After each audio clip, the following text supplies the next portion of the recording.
when we're able to connect with students earlier. We all know that it can be very overwhelming when you think about all the different steps that are really important to take your time to be thinking about your choices, doing the things that you need to do to be marketable over time. And if you get to students earlier, that's going to alleviate that anxiety, but also help them become more successful.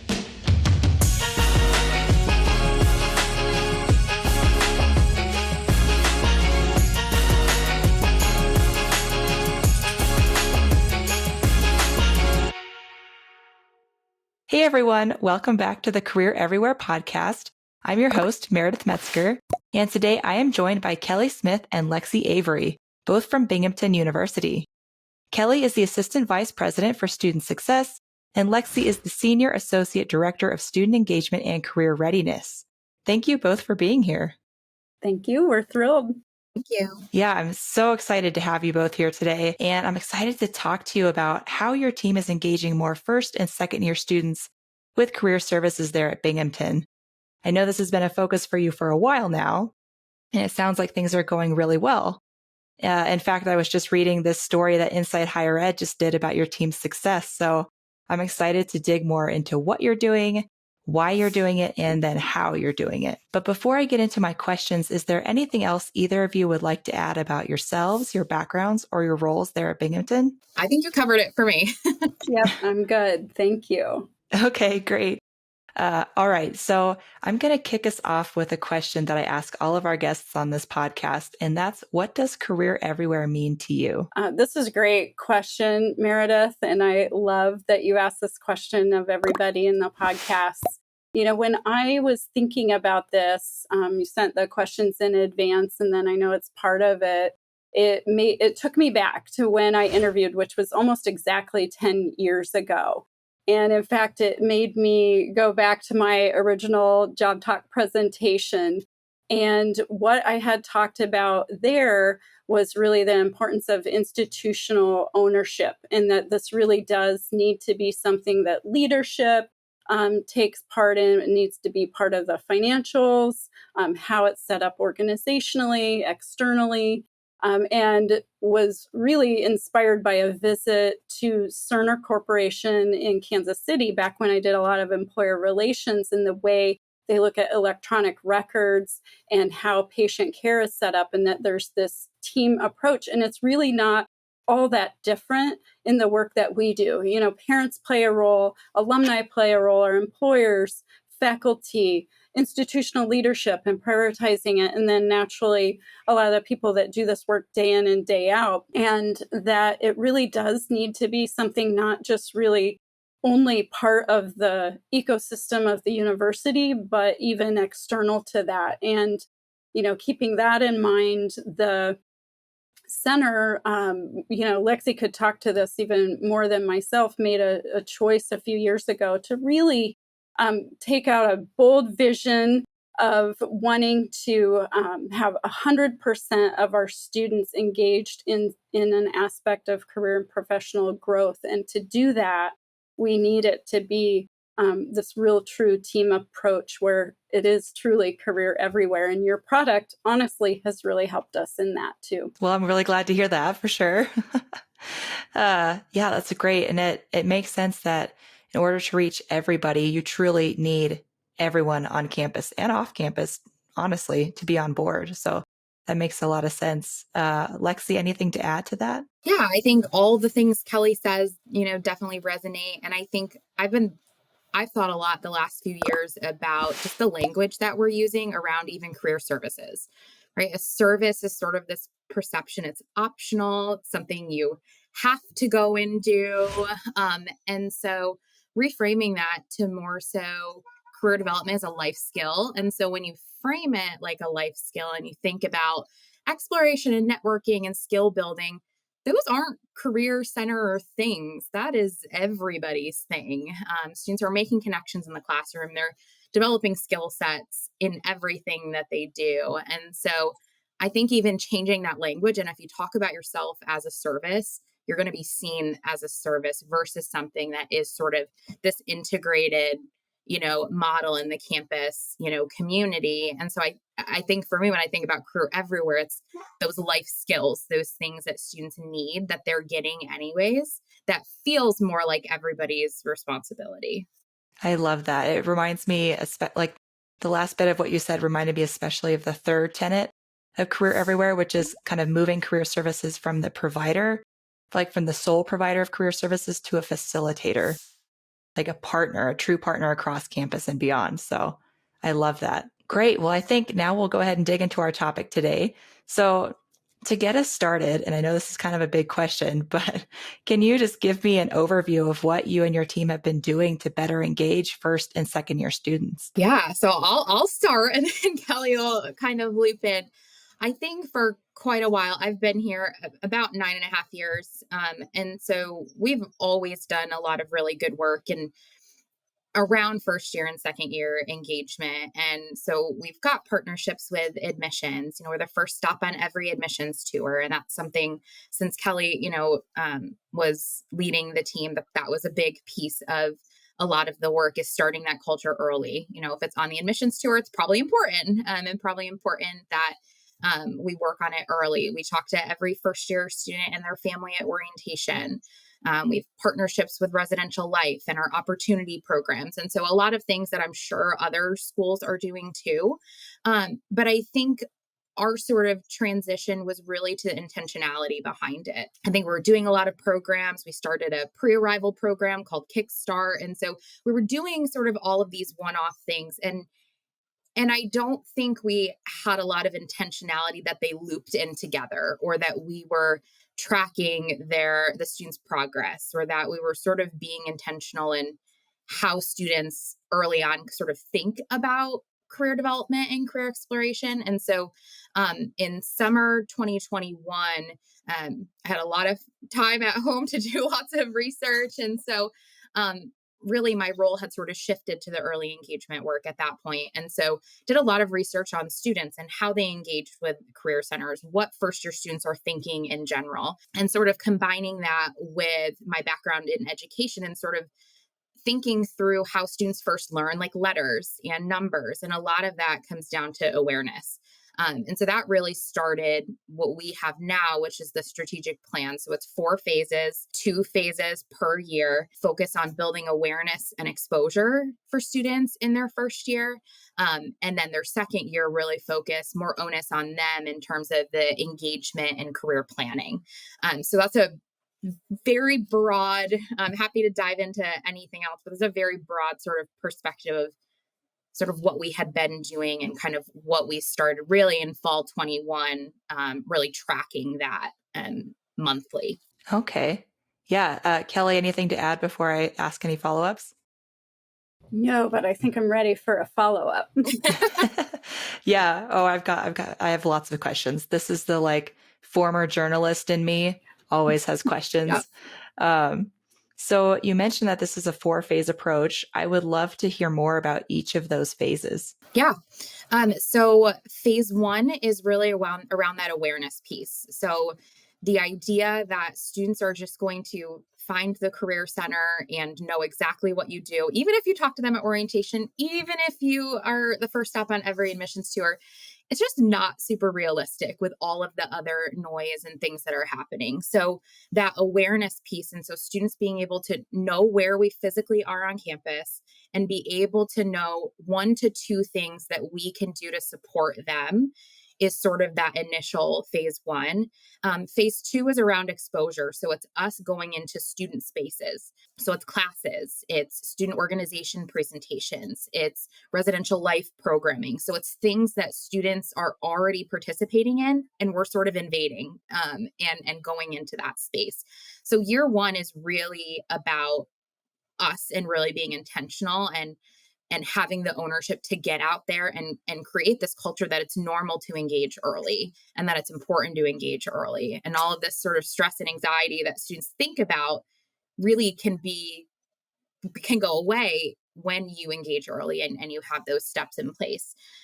Year 2, it's a lot more onus on the student. So in their first semester of their sophomore year, we want them to engage in some capacity. So whether that's coming into an appointment, whether that's logging on, reading blogs on UConnect, whether it's using Big Interview, attending a program or event. So really just them taking that step to initiate on their own. And then the last step is really career planning. So do they have an exploration plan? Have they taken a career exploration course? Have they met with a career consultant to talk about career planning? Have they attended a program around creating an action plan? Those sorts of things. So that intentionality. So they're going into their junior, senior year. Like, I have a plan, right? I know who can help me. I have a plan. I've explored. And so that's kind of the breakdown. And we have metrics that we're looking at for each phase, kind of along the way as well. Okay, great. I have even more follow-ups now. For the first phase, this awareness phase, how are you going about driving that awareness? Yeah, so some of it's partnerships.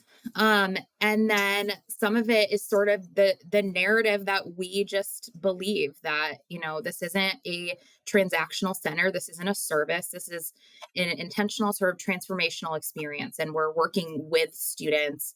And so I think that mindset for our own staff is helpful, because then we're talking about it. So we're talking to academic advisors about it. We're talking to residential life and our opportunity program. So the language, I think, helps. I think the other thing too is around being fun with it a little bit. So we have an internship position in our office called the Student Career Influencers, and everybody loves influencers right now. And so if we can leverage students who are excited, who have used our services before, have had a positive experience, and create some fun, engaging, like tabling events. We have a green wagon that they walk around campus with, and they come up with unique and fun ways to weave career development into a fun experience. So I think that helps too. We've also done a lot of work with residential life and a lot of positions where, again, that awareness piece can be fun. It doesn't have to be a program. It doesn't have to be this like big campaign, but when you sort of act and walk a certain way, others start to notice and kind of believe that. And our student staff, which we have a very large student staff, they also support that. So those are just some of like the fun ways that the awareness piece kind of comes up. Yeah, I love that you're having fun with it. I imagine that makes it more fun for your team too. Mm-hmm. Yeah, it's a lot more fun, and it's a lot more like palatable for a student when they come check us out at, in front of our office. Our whole wall is glass, so you can look in, sort of intimidating sometimes, but when you have a wheel with prizes and just learning about different resources, it sort of removes that barrier a little bit. And sharing student stories on our video, on our TV that's outside our office. So it feels like I can go in, it feels like I can engage. And so we've got even down to marketing that you're doing. So the windows have stickers on them that have all of our career clusters and all of our affinity communities. So as I'm walking by, I can see that, oh, I identify at, with this group, or I have this interest, and it feels like if it's listed there, like I can come in. And so those are things, just as we've had UConnect over the past few years and things like that we've started to try to figure out how to make the space feel like the online platform feels like, and how do we make the space feel like we talk about it. Okay. Yeah, I love that. Now I'm curious about phase 2. So this was, you were talking about going into classes, kind of being a part of the experiences that students are already having. Can you just tell me a little bit more about, again, what that phase entails? Do you want to talk a little bit about just like the faculty engagement piece, and then I can go into some of the logistics stuff? Yeah, I mean, something that we're in a situation where we don't have a requirement for a class or anything like that. So it does require for us to do a fair amount of outreach and strategy and making sure we're partnering with faculty. And so there are a couple other staff that are within Lexie's team that have created a new initiative called the Career Collaborative. And they really launched that more formally this year. They've had a couple of town halls, for example, inviting faculty in to really just sort of think about and build in almost pre-made assignments, but also the ability to tailor those if they're interested, and creating a fellows program where we incentivize the faculty too with some stipends. But that's sort of a phase two after something that we did several years ago that since that time a lot of institutions have done, where we really do try to celebrate faculty as well as others that are providing mentorship and support for students through our Career Champions program. So this is sort of, in my mind, it's a little bit of the Career Champions 2.0. How do we go to that next level? How do we make sure we're intentionally reaching out, especially to faculty that have those large 100-level classes? And the thing that is so exciting for me is that I think there are, seeing some of the conversations that have happened in those town halls, seeing the types of faculty ranging from music to anthropology, and some of those that we maybe traditionally haven't had as much engagement are actually sort of like our poster faculty who are extra excited and are helping us message out the importance of this and how we can work with them individually to build this into some of their classes. And so the work that especially has been done in this past year is really exciting. And so Lexie can talk about that at a deeper level.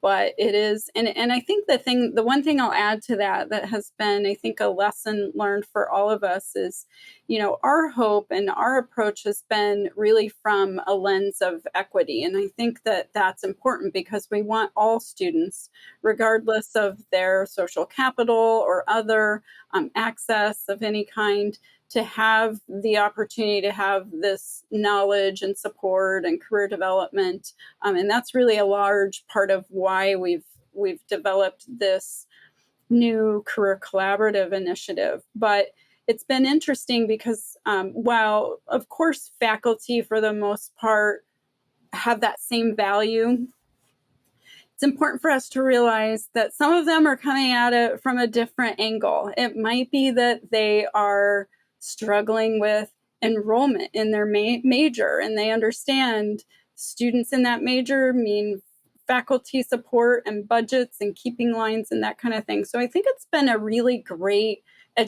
two-way educational opportunity for all of us, and a reminder that not all faculty come at this for the same motive or reason, or some motives might be a little higher than others, and that we can kind of look at this approach in a multifaceted way. I think just two things to sort of add. I think, especially with the 100-level courses, we're not asking for a ton of time, right? Like, we're just trying to sort of build that awareness and get into their space. So I always pitch like, hey, can I come in and do a mini session? So it's 15 to 20 minutes on a specific topic. And what we don't do is sort of Fleischman Center commercials. So we don't go into classes and say, this is all the things that we do, because it's sort of like, whoop, right over their heads. So we try to figure out what are the things that are most relevant right now for a student and capitalize on that. So whether that's teaching them how to build connections in their first semester, or how do I build skills through a student organization I'm a part of, or how do I explore careers in economics or in anthropology. So we're trying, and it's 15, 20 minutes is very digestible, right? And faculty, especially in the first couple of weeks, are more willing to give that time. And so I think that's, really important. I think the other piece is our partnership with Residential Life, and getting into those spaces. So we have a graduate position called the Residential Student Engagement Specialist, and their role is really to get the word out about what we're doing in the residential communities. And so they're doing fun things as well, but getting into those spaces, building sort of that trust helps with that exposure piece too. So it's not just on the team that, is in the office. It's our student staff that are out and about. It's our staff that are in the classroom, and things like that. And it's also taking student organization program requests. And allowing those students to invite us in. Most of them have a requirement for some professional development, and so we make it really easy to say, hey, request us. We can talk about any number of these topics. And so again, it's going to spaces they already trust and believe in. And so that helps with sort of that exposure piece of it. Gosh, that's so many things that you all are doing. Yep. I imagine that keeps you very busy. Yes, we're all very busy, but it's good because you see the results like very quickly. We saw the results and students really responding and families responding and staff on campus, responding. So that helps keep you motivated to keep going. I bet. So now I'd love to move on to the phases 3 and 4, where it's really kind of like you said, putting that onus on the student, having them get involved with the Career Center, coming in for appointments or workshops, doing that career planning. Can you just tell me a little bit more about, again, what those phases entail and kind of how you're motivating students to take part?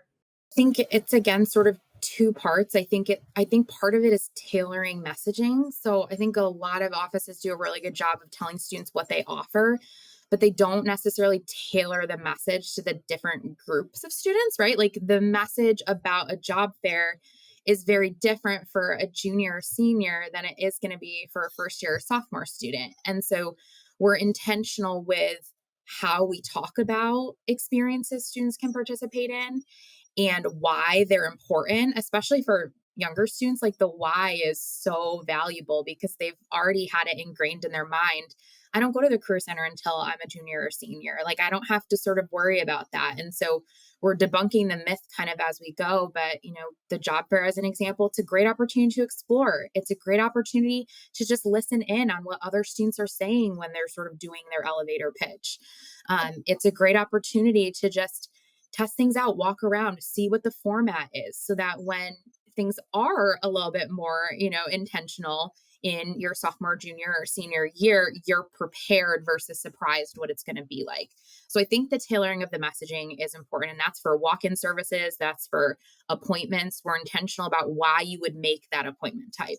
It's not just saying that we offer it, but here's why it would be helpful. I think the other piece, when I initially started this, I knew it was not going to be something we could do alone, right? We're only so big. There's a lot of students on this campus. And so we've created like an early engagement guiding group. And so we meet just twice a year. And it's representation from all across campus. It's advisors, it's representation from opportunity programs, residential life, athletics, orientation. It's all of these people who sort of have a relationship or hand in students in their first year and sophomore year. And so we're sharing what we're working on. We're talking about and brainstorming what are things you're doing that this can just be integrated into, or what are events that we should be going to? How is that messaging? So I think that piece helps. And then we have an internal group too, that monthly we're looking at what engagement looks like. We're tracking engagement. We're pulling pockets of students and doing intentional outreach. So whether it's, our educational opportunity program, we're sending the list of students who haven't engaged to that office and they're helping us with that. Or we're letting residential life know, hey, it seems like this one building has, less engagement than all of the rest. Like, what can we do? So it's not widespread, right? Like it's really intentional piece by piece. And I don't necessarily always get to every group that I, want to each month. But I think that tailoring and then the purposeful sort of relationships and that sort of thing has really helped the exposure and the career planning happen because we're engaging people who already, again, have built-in relationships and have trust in it. And we're tailoring the message to sort of debunk their own thought process on things. And Binghamton students are really special and they really want to continue to engage and do more and have experience. And so that helps too. They're curious really early on, and that curiosity, we just leverage it. That sounds like you're really building that into part of the school's culture, is this early curiosity, this early engagement, thinking about life after college early on.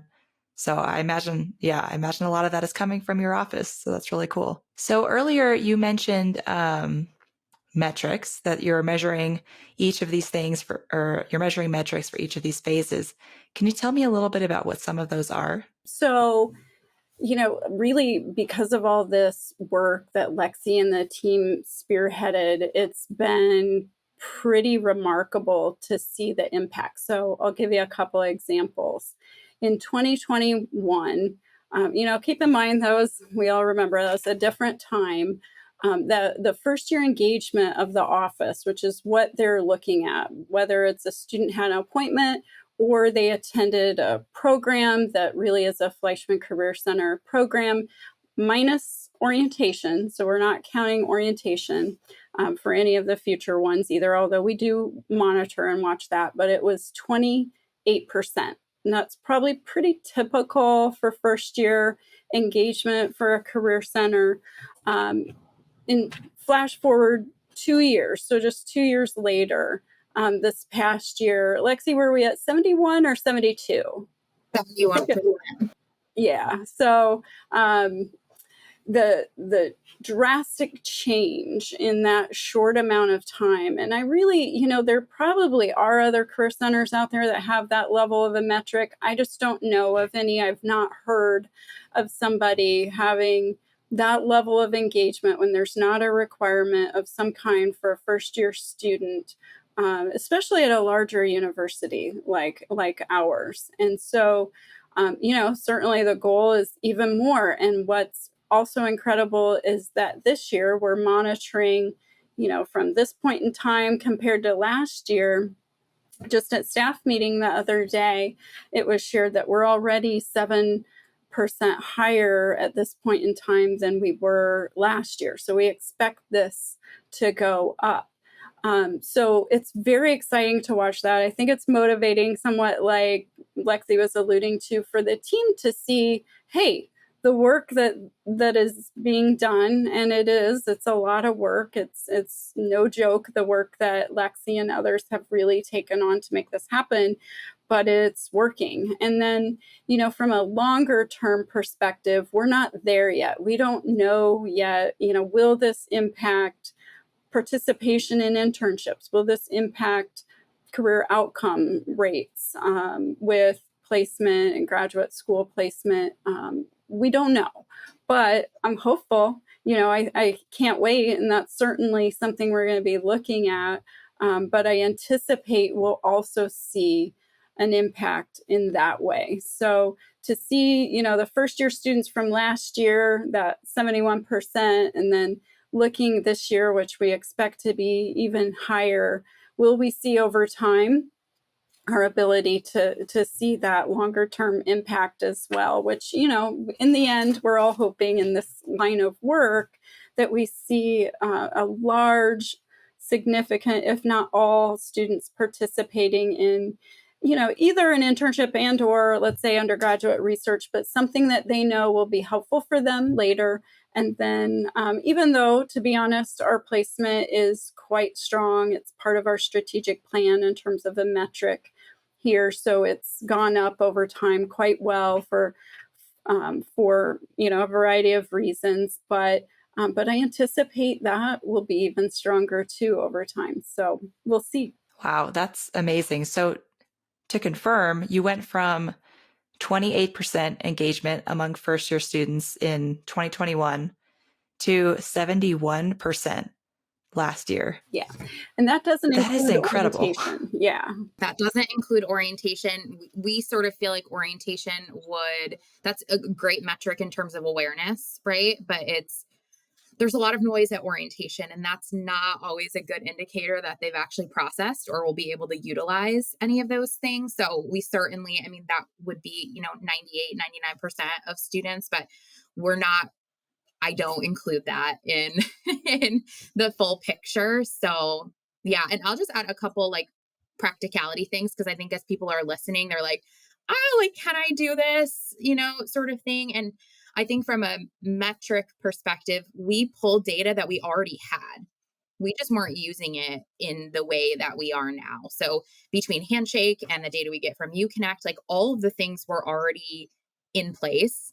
And we are just tracking it and looking at it differently than we had in the past. So it's not necessarily this like huge lift.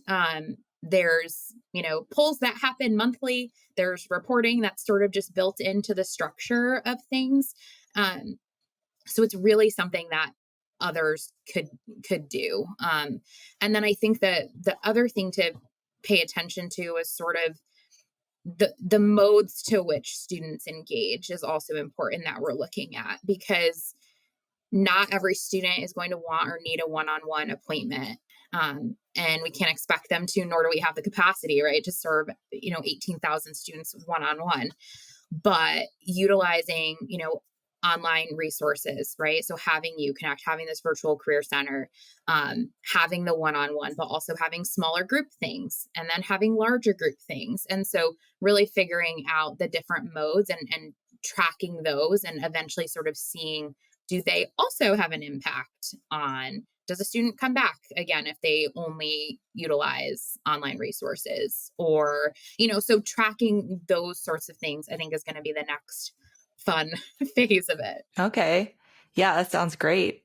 You've mentioned a few different pieces of technology. Of course, UConnect, our virtual career center platform, Handshake, Big Interview. Can you just talk to me a little bit about how you've used technology to improve this engagement among first and second year students? Yeah, so I think UConnect in particular, one of the things we did pretty early on in terms of a check that, were students kind of engaged, was that every first year student, we mapped them to our exploring career cluster. And so that way, as they're engaging with us throughout the year, we can go in and track when they change to a different cluster. So we have 7 clusters, 6 are industry-based, 1 is exploring. And so they all start in one spot. So we can tell as they move into different clusters that my hope is that they've had some sort of either engagement with us, awareness of us, their own self-reflection, their own, development along the way, that they made a conscious choice to log in, go in, right, opt into a different cluster. So that's just one of the ways that, UConnect has been really helpful. I think too, just that access to information, right, utilizing UConnect is there. So we have our Exploring Career Guide on UConnect. That's a PDF that students can download. We've got all of those different pieces, and so it helps just that accessibility piece, that 24-hour access to information. I think from a Handshake sort of, perspective, we want students to be able to go in, create a profile so they have access to things. So my expectation is not that a first year student goes in and utilizes it immediately for the job search. My expectation is they go in, they create a profile so that they have access and they're aware of how to use it. So even with the technology piece, we're using things, but in ways that are what I feel like are developmentally appropriate for students sort of at that time. And that is going to prepare them for the long term, right? If they're never going to engage on Handshake if they don't have a profile, right? They're never going to come into the Fleischman Center if they aren't aware that we exist, right? And so there's these initial sort of, phases that I think are helpful. And it's also like, I'll give, we use Focus 2 as an example. We're able to go in and see students who have logged in but not completed the assessments. And so we reach out to those students like, hey, you logged in. What's going on? Like, how can we help you, get going with that? And so that intentionality, it takes time, right, to follow up and to do that, but it makes a difference, ultimately. So we're using technology, yes, for reach and scale and all of those things, but we're also using that information to kind of go back and say, hey, this is giving us a pocket of students that we can do something with, and be intentional with. Okay. Sounds like a really great supplement to the more in-person work that you all are doing. So I know we've talked a lot about what you all are doing. And I think we can all agree that engaging first and second year students is important. But can you both just tell me a little bit about why it's so important to engage students early? One of the things that I don't think will be a surprise or a mystery to any of our colleagues out there that might be listening to this is that we've all had those experiences. And I had a couple that still stick in my mind my first year when I was here and I was doing walk-in appointments. One was in April. I had two students who came in just before graduation and they wanted to meet together and said that they were wanting to get a job. And so when you ask those questions, such as, can you tell me about any of the experiences you've had? And you realize they've not yet had an internship and that they didn't feel that within their curriculum, it was really all that encouraged. That makes for a difficult conversation, right, when they're about to graduate. And then, had another conversation with a student that was also about to graduate in a month looking for graduate school. And when I asked, well, okay, what are you thinking career-wise? You're going to get a master's, what in, and what do you want to do? And she said, oh, I don't know. That's why I'm going to graduate school. I said, well, it's helpful to think about career before going to graduate school sometimes because of the expense and the time and everything. She said I was the first person in her 4 years that had ever said anything along those lines because they just kept nudging her to go to graduate school. And when we're able to connect with students earlier, we all know that it can be very overwhelming when you think about all the different steps that are really important to take your time to be thinking about your choices, doing the things that you need to do to be marketable over time. And if you get to students earlier, that's going to alleviate that anxiety, but also help them become more successful. So, I kind of go back to those stories when I'm also explaining to other people on campus that may not necessarily be within our typical line of work. And then they're like, oh yeah, that makes sense. And then they also buy in to, the why behind the importance of getting to students earlier. But Lexie, do you have anything to add? Yeah, I think the only thing I'm sort of picturing when I talk to first year students in our university sort of 101 class, I ask them, like, have you thought about classes you're going to have to take in the future? And they're like, yes. Like, have you met with an academic advisor and planned out next semester or planned out next year? And they're like, yeah. And that feels very logical to them, right? Like, I plan out my academics, for 1 to 2 sort of years. And I'm like, imagine if each semester you also had a career experience. So it could be an actual experience. It could be joining a club or organization. It could be utilizing our mentoring platform and reaching out to one mentor a month, right? So when you frame it sort of that way, and like, let's match your academic preparation and planning with planning for a career experience, for some reason it makes sense to them, and it feels a lot more reasonable than them sort of under this impression that I need them to make a career decision in their first semester. And so sort of again, and changing that, and I don't really use career decision making language anymore. Like, I talk a lot about curiosity. I talk a lot about, we've created what we call the path to career confidence and clarity. So I don't need you to have a career decision at the end of school, but I want you to be confident and clear about what your next steps are and what your goals are. And it feels lighter, right? It doesn't feel like I have to make one decision. So again, I think that language piece is really valuable and really important, and sort of speaks to, students are nervous to make these decisions, right? That's not a surprise to anybody, but we keep talking about it in the same way and expecting, different results. And so adjusting that language helps campus to better understand too about how we can't wait, right? Like, you can't wait to think about your classes for next semester, just like you can't wait to have these career experiences that are really important in the grand scheme of things. I love both of those answers. Thank you for sharing. That's like a very clear understanding of why it's so important. And I'm just thinking back to my own college experience. like, I wish I would have started thinking about this my freshman and sophomore year. It might have saved me from changing my major sophomore year if I had had better clarity. Yeah, definitely. I think that resonates with a lot of people, right? I would have had time, and you sort of think about it, if I was on a sports team or if I was in a musical or if I played an instrument, you don't get good the first time you do it.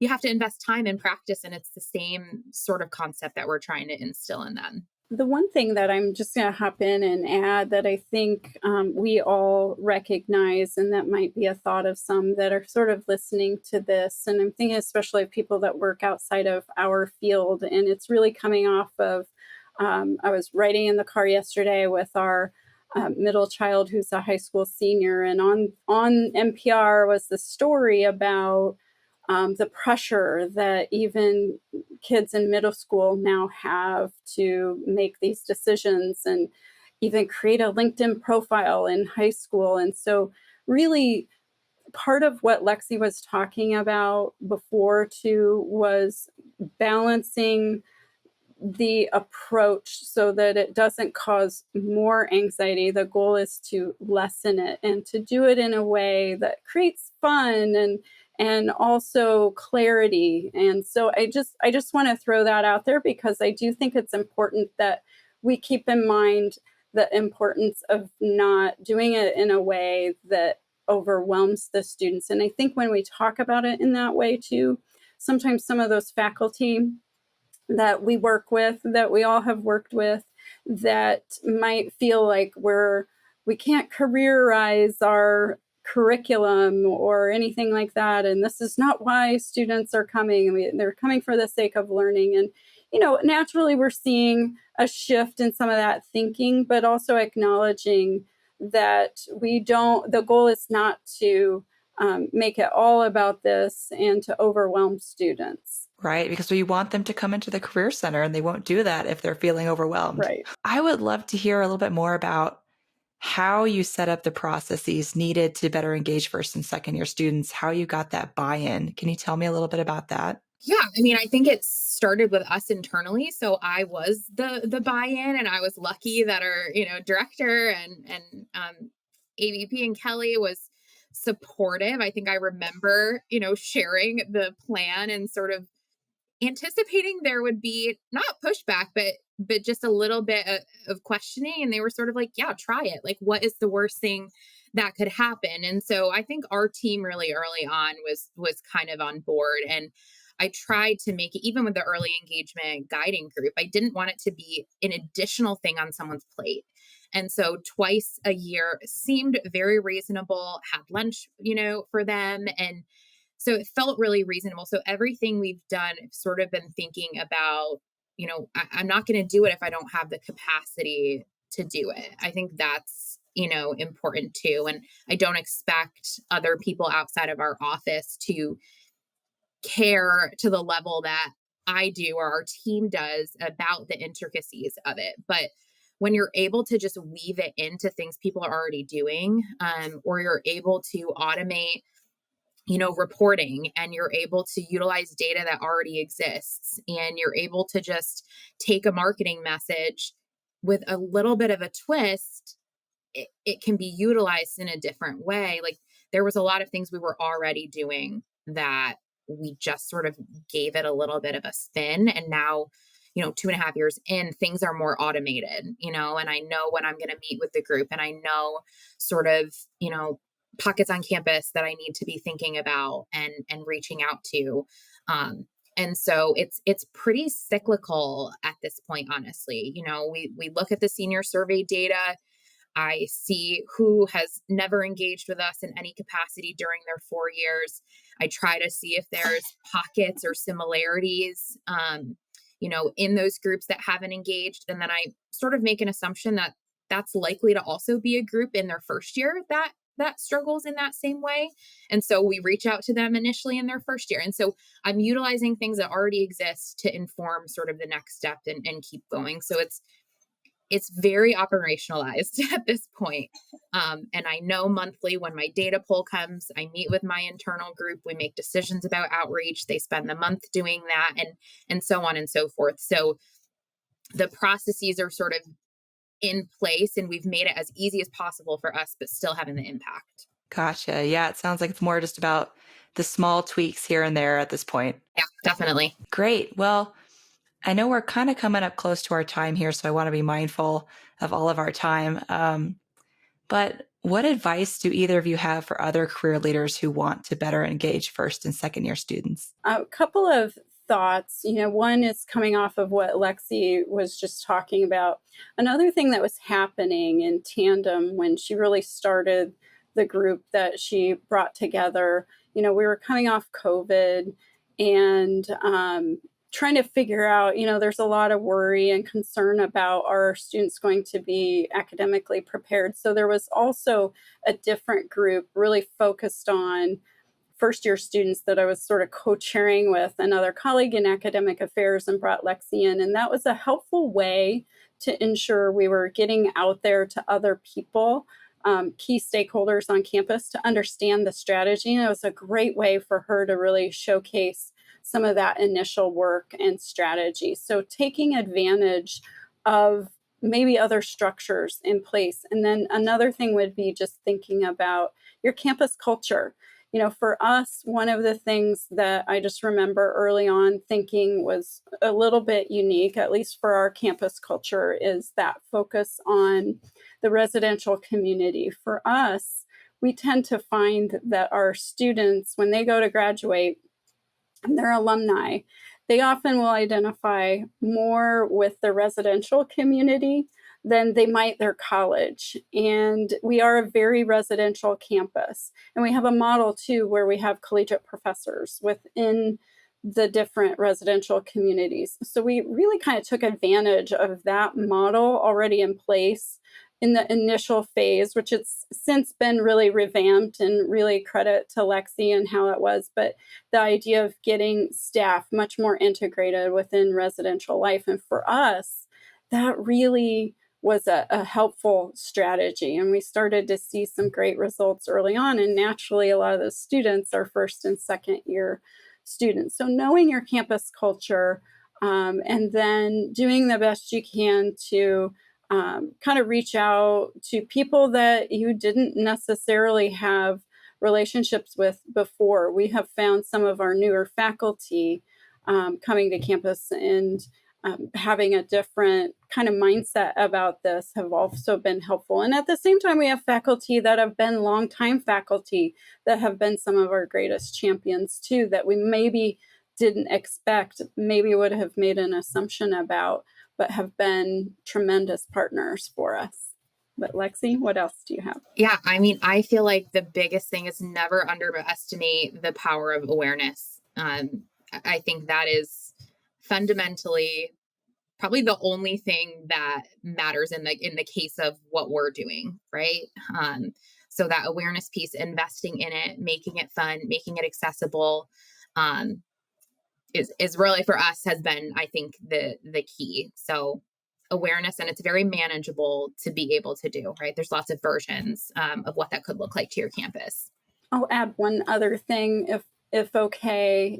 One thing that I think sometimes we take for granted is that you really do have to have your house in order first, because if you don't have that credibility, if partners on campus don't see you as, knowing what you're doing, that makes it much more difficult to get buy-in. We are so lucky. I just came off of a round of meetings with our deans, and they all were just so positive about the work that's being done, and they kept commenting about the transformation that they have seen over the years. And so even at that highest level, we have a lot of respect for the work we do. And that's really, honestly, truly a credit to the team that we have in place, the students that we have in place, that are peers, that are trained so well, and the amount of time and investment that go into that. But I do think it's something that probably sometimes we take for granted. Our team works extremely hard. They have a shared mission. They do really great work. And that's really important to be successful. And same with students wanting to take advantage of the work that we do. So I just don't want to not acknowledge that. Sounds like what you're doing is not only helping more students, but is helping your office get a better seat at the table too. Absolutely. Yeah. It's the cherry on top. Yes. It's very important. All right. Well, is there anything else either of you would like to add before I kind of start closing us out? Oh, I think that was pretty overview, comprehensive overview, but yeah. Cool. Well, if anyone would like to learn more from you or connect with you, where's a good place for them to do that? LinkedIn is probably the best way. I'm always happy to talk to, career centers about how to do something like this at their campus, share our plan, things like that. Yeah, agree. Same for me. I've started to sort of move away a little bit from another platform I've used in the past and really tried to focus a little more on LinkedIn. And I would love to connect with anybody that might be interested and also hear about other things that other strategies our colleagues are doing out there that might help in this particular area of our work. Great. Well, for anyone who's watching or listening, I'll be sure to include links to both Kelli and Lexie's profiles so you can go and connect with them on LinkedIn. And to close us out, I like to do this thing at the end of every interview where it's this answer a question, leave a question thing. So I'll ask you a question that our last guest left for you, and then you will leave a question for the next guest. So our last guest was Manny Contamanolis of Harvard University, and he left this question for you. What's the single best piece of leadership advice you've ever received? I think it was definitely around that in leadership, you can't always provide transparency, but you can always provide context. So I think that has been very helpful. That's a good one. I like that. Kelli, how about you? Yeah, well, I love this question for many reasons. One, I know Manny well and look up to him as a leader. So it's such a great question. And his podcast also, hopefully everybody was able to catch. And my PhD is in leadership studies. And so it's a particular area of interest in a little bit more nerdy way. And our particular institution was sort of the birthplace of my favorite theory, which is transformational leadership theory. But kind of going off of that, I think the best advice that I've heard really was around, it's really not about us. It is about us trying to create change, create support for those within our charge, and then to create those individuals an environment and support so that they themselves can become real strong leaders. And that's really the way I tend to try and operate. I love that. It's like the selfless leadership. Very cool. All right. Well, thank you both so much for joining me on the podcast today. This was such a fun conversation. There's so much actionable stuff in here that I know our audience is going to just love and hopefully be able to apply to their own work. So thank you so much again. Thank you, Meredith. It's been great. Hey everyone, it's Meredith again. I realized after I recorded this interview that I forgot to ask Kelli and Lexie what question they wanted to leave for the next guest. So they were kind enough to send me one after the fact. And the question will be, what is the most funny or unexpected interview question you have ever received? So we'll be asking that of the next guest. And thank you all again for so much for tuning in, and we'll see you next time.